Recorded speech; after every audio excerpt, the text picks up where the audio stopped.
as my colleague beautifully explained, as my colleague beautifully explained, as my colleague beautifully explained.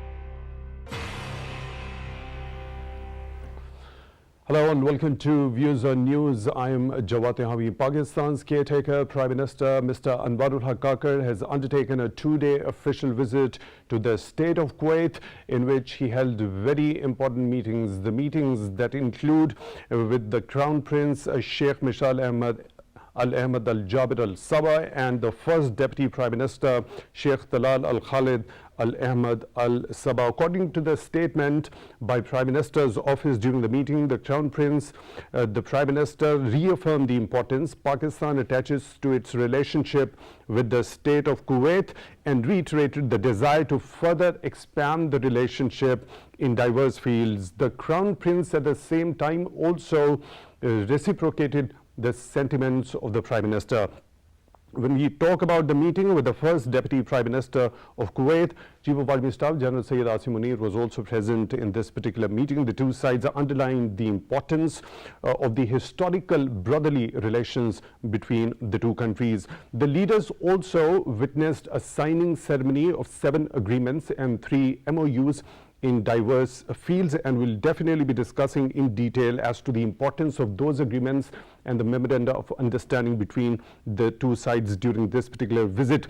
Now, the Prime Minister has termed the agreements and the MOUs another milestone in the achievements which the Special Investment Facilitation Council is bringing for the country. Now, this particular visit by caretaker Prime Minister Mr. Anwarul Haq Kakar to the state of Kuwait comes when the state of Kuwait and Pakistan celebrate the 60 years of the establishment of diplomatic relations.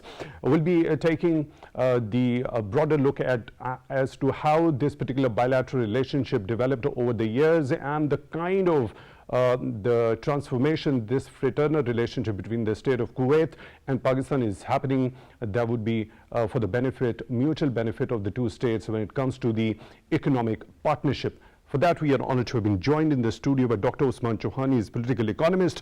Dr. Usman, thank you very much for taking time out for Views on News tonight. Really appreciate that. At the same time in the studio, we are honored to have been joined by Mr. Kaswar Klasra, he's senior journalist. Mr. Klasra, thank you very much for your time. Also for being with us on the show tonight. Really appreciate that. Dr. Usman, if you allow me, let me begin the discussion with Mr. Klasra. Mr. Klasra, let's take a stock of the overall bilateral relationship between the state of Kuwait and Pakistan. This particular year marks the 60th anniversary of the establishment of the diplomatic relations between Pakistan and state of Kuwait. What have been the hallmarks of the strength of this bilateral relationship? Kuwait has always been an important player in the Middle East economically as an energy-rich country, and there is plenty of opportunity that has yet to be exploited. So that's why this visit is a very positive sign. On the manpower side, between the period 1971 to 2010, Kuwait was the 6th most common destination for Pakistani workers to go, and in the period year-to-date 2023, it's the 7th highest. So you can see that there is a keen need because they're complementary economies. The same is true for Pakistan and the UAE, that they're complementary economies because they're energy-rich but labor short and also skills short. And let us not forget that our country played a very important part in building these societies in terms of contributing the labor power to establish the foundations of their cities, their infrastructure, and for a continued organic relationship between the peoples. So Kuwait is sometimes overlooked because its economy perhaps isn't as large as Saudi Arabia, which is $0.8 trillion, and UAE, which is about $500 billion. But Kuwait is a very important player in its own right, and we shouldn't forget that. Right, when you talk of labor shortage and the skill shortage, how do you think both the states can join hands and collaborate in order to overcome these two? In fact, we already have very good infrastructure in place to have labor exported. For example, you have the Manpower or the Overseas Pakistanis institution specialized in this, and then there is collaboration in terms of demand requested from the counterparty. This is how it works with the UAE and Saudi Arabia at a much larger scale. So it's simply a matter of expanding the scale. Kuwait is certainly a dynamic economy, so the fact that they express demand for certain positions means that we can fulfill those needs. So it's more of a matching thing. From our side, I believe we already have good infrastructure in place to do that matching of their requirements and our labor supply. So when we talk about labor supply, how Pakistan can actually capitalize the youth bulge that it has right now in order to export more skilled manpower to the state of Kuwait? What specific sectors or areas do you identify where the skilled labor force of Pakistan could go and serve to contribute to the economy of Kuwait? Well, this is an excellent question. So in terms of the requirements of Kuwait, they're across the value chain. But the thing is that oftentimes Pakistani labor is exported with a view to doing the blue collar stuff. The blue collar means your drivers and your welders and your plumbers and that sort of thing. But with the economic transformation happening in South Asia and the Middle East, you find that higher and higher up people are required in the Middle East, in the Gulf region, and that is both a plus and a minus, because of course we need talented people here, but those talented people can also make a good contribution there and return when it is appropriate in their own judgment. And for example, if you look at, in parallel to Kuwait, if you look at Dubai, in the first half of 2023, the third largest country of origin of people starting businesses was Pakistan, after the UAE itself and India. So this is a very large number. That same dynamism is actually a little bit on Kuwait's judgment, because it's a very competitive region in terms of starting businesses. And so anybody from Iran, Pakistan, where the economy perhaps isn't as open as the UAE is, there's actually a lot of places to shop. You can do it in Qatar, in Bahrain, in Kuwait. So that doesn't mean our Prime Minister has to visit all these places, but the fact is that all of them offer something useful, and we offer something useful to them. What's your understanding when we talk about exporting the manpower from Pakistan, specifically in the information technology sector, to Kuwait in particular? What's required for imparting those skills and training among the youth bulge here in Pakistan? It's a very profound question, because it operates at many different levels, Jawad Saab. So when I frame this, I don't frame it in terms of their government doing this or our government doing that. I frame it in terms of it being a market, a competitive market on the supply and the demand side. So on the demand side for our labor, there's the UAE, Qatar, Bahrain, Saudi Arabia, etc. And on the supply side, there is Pakistan, Bangladesh, India, and Sri Lanka. And so our competition is with these other South Asian countries to be a cut above.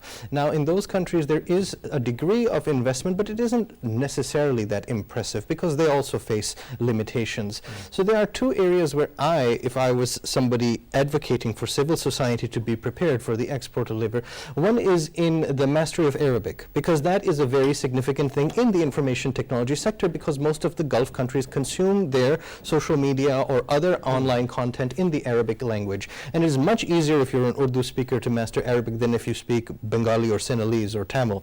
So we have that advantage.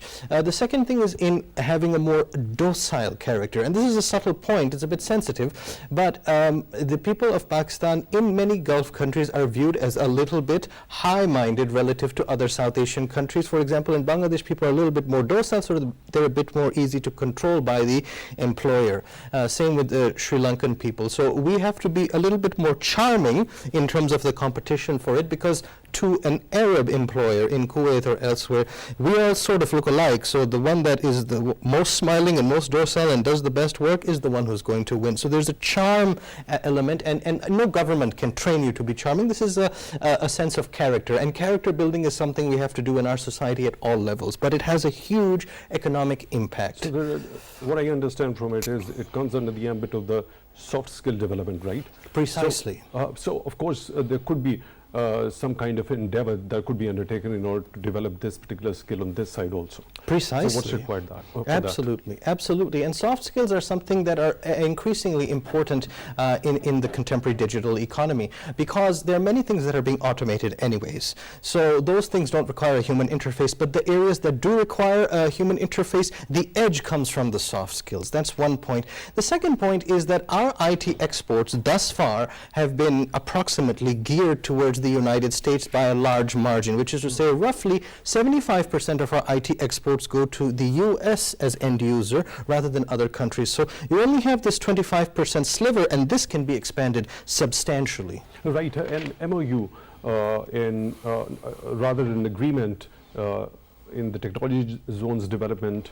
And how do you think this has been signed? How do you think it's crucial to tap into the potential when it comes to specifically from the IT sector, the technology zones development? The technology zones logic is very robust, because we see this, it's called cluster theory in economics, that once you have one good tech company in a place, there's often a cluster that builds around it. Other companies tend to come there either for the human resource or for the infrastructure, or because they want to pick off strategic employees. So they often band together, and that was the logic behind Singapore or Silicon Valley. So having a technology zone dedicated to it is a very strong thing, because you will automatically see more and more of the people tend to come together, share ideas, pick off the best employees, etc. So clustering in special technology zones is a very positive and well thought out step, because it works in other countries well as well.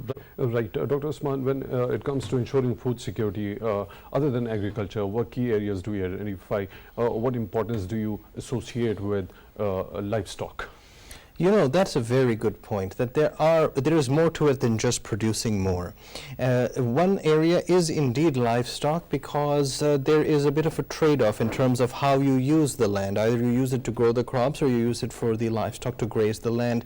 In terms of the value addition, actually livestock sells quite well abroad. It is actually easier to sell. It has a higher revenue per whatever the units are of the certain number of calorie units per animal versus for that. And the other thing is, we tend to also grow a lot of crops that are too water intensive. Rice, for example. That means you have this much water just sitting there across a vast area. This is not water efficient. Cotton is just a lot of water put together, basically. So what we grow on the agriculture side is also worth considering. Livestock for export, as you mentioned, is an excellent idea. And there's an additional thing about the supply chain. Kindly hold your thought over here before heading towards more discussion into looking into the livestock sector. When you talk of rice and cotton in particular, they consume water, as you mentioned, a lot. Yes. Right? Yes. So should we stop growing them altogether, or what's the solution? No, absolutely not. But rice can be substituted for other staples. That's one thing. And cotton, you can't eat it anyways. So your food security element isn't covered by that. It's just that you then put it into textile along with some inputs that you import, and then you export that. So that's on the foreign reserve side. But you can't eat your cotton. So you have to consider, if you have this much land and this much water and this much technology, how are you going to get the maximum out of it for your overall security paradigm? So that's why cotton, perhaps, is something that is what could be tradable. alternative to growing rice? There's plenty of things. There's something, staples-wise, there are things that, for example, aren't a part of our diet but should be. For example, yam is one. Something like potato. There's a long list of substitutes that many other regions of the world with similar climatic conditions employ, and they're just not a portion of our taste. And so they're substitutive, because rice is a taste inculcated in South Asia, but it used to grow in East Pakistan. And it's on our, just like jute is on our coat of arms. I don't know why, because we don't grow jute. So we really have to think about where we stand versus where we used to be. So on the livestock thing that you had brought up, I think it's a good point. And in addition, the value chains, meaning the storage of things and the spoilage of things, is a very serious thing in our country, because not everything that is produced actually gets to the end market. And on that front, there is, although it has been reduced thanks to the efforts of subsequent governments, the arthi or the middleman portion is very distortionary in the economy. This is a parasitic element essentially, because this goes back to colonial and pre-colonial times. It doesn't need to exist. You should have a streamlined value chain, well tracked, so that what is produced goes to the end consumer and the farmer gets good value for the money, so that they can invest in better technologies. There are many programs that have been done in developing countries where something like the middleman used to exist. Of course, it requires the exercise of power, state power, to disintermediate them, but then there were also the implementation of technology, for example, computers to track the produce in its batches moving across, then monitoring the spoilage or the silos and all of that. So technology was a big part of it, state power was a big part of it, and giving better incentives so that middlemen aren't required at any level helps a lot. For so what's required other than this particular phenomenon that you've just mentioned in order to improve the storage and reduce the spoilage? Well, if you manage to solve these things, so what I'm saying is, if you consider alternates to what you grow that are too water intensive, if you also focus more on livestock and you disintermediate and you have better storage and reduction of spoilage, you've already solved basically everything that's required. So how important is the modern technology when it comes to better preservation or packaging or storage and reducing the spoilage in return? That is extremely important. You cannot remove the technological factor from this, and this is the reason why other countries which don't need to be particularly rich actually get more value for money from what they export on the agricultural side. I will draw your attention to the fact that Ukraine and Pakistan, pre-war Ukraine and Pakistan, produced about 25 million tons of wheat each. And that is considered a wonderful amount for Ukraine, but we happen to do exactly that much too. But the thing is, they have a reasonable sized population of just 40 million people, which tragically is reducing because of flight and because of warfare. We have grown so far in our population that we have to consider the assumptions of what we project. When your population grows at 3% per year, you're adding 60 lakh people every year. That means that by the time our conversation's duration is complete, you will have added about 5,000 kids. 5,000, and each of them needs a job, each of them needs to get married. That's the point, actually. It's a very serious problem. Ukraine, I would humorously put to our audience today. So what's required to have that population control? You know, I've seen a lot of good messaging coming out recently that they say that you have to think about the resources you have and whether it's sustainable. So if you have too many kids, your expenses will be too much. If you don't have kids, then you will not fulfill your natural life. So there is a trade-off, and the messaging is that 2 parents, 3 kids is reasonable. But we have many people who are having 9, 10, 11 kids and they don't invest in this. There are biological and economic reasons why we do it in such a manner in Pakistan, but it has to be addressed in a more intense manner.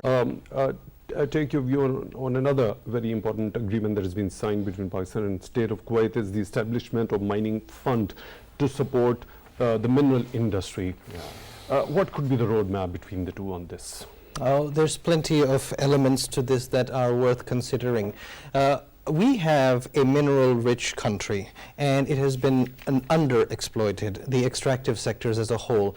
And whenever they have been extracted, they have been at the lower end of the value chain. So they have had to move somewhere else, be refined or put into a better product, and then sold, so the big margin goes to that other intermediate seller rather than to us. So when you have a mining fund and you invest in local capacity, you are capturing more of the value of that, and you may actually cut out some people and go directly to the end markets of whatever use, whatever mining thing. Some mining things are used for further industry. Some are used for direct human usage as the end consumer, as the individual.